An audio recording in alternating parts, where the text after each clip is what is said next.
เร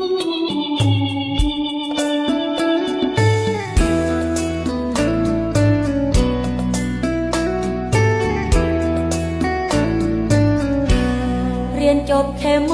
ปลายอ่านใจผู้ชายบอกเป็นผู้สาวบ้านนอกบอกเคยคิดหลอกผู้ใดครูบ่ได้สอนหลักสูตรวิชาหลายใจ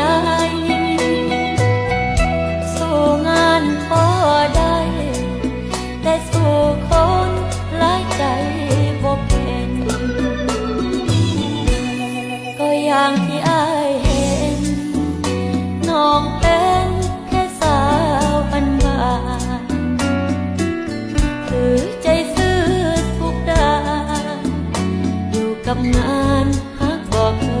ยเห็นอายอยากให้ความหวังถ้ายังฮักจริงบ่เป็นถึงบ่สวยบ่เด่นก็บ่อยากเป็นอีกคนของใคร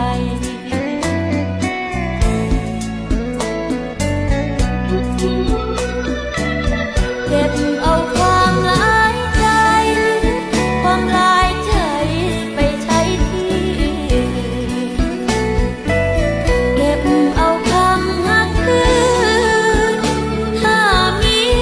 คนอื่นร่วมใช้ก่อนโทรมาเบอร์นี้ช่วยนับดูคนในใจอย่าตัวให้หักเด้อถ้ายังจริงใจบ่พอเรียนจบแค่ชั้นม.อ่านจอแววตาบ่ได้เมื่อไอแวะมาใกล้ความจริงใจคือสิ่งที่ขอบอกย้ำใจอีกครั้งก่อนอายหาทางไปต่อใจสื่อที่น้องว่างรอบ่เหมาะกับคนแฟนหลาย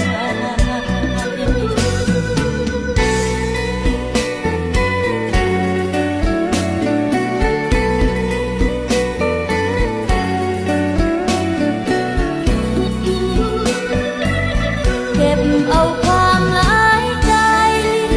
ความหลายใจไปใช้ที่เก็บเอาคำฮักคืนถ้ามีคนอื่นร่วมใช้ก่อนโทรมาเบอร์นี้ช่วยนับดูคนในใจอย่าตัวให้หักเด้อถ้ายังจริงใจบ่พออย่าตัวให้หักเด้อถ้ายังจริงใจบ่พอ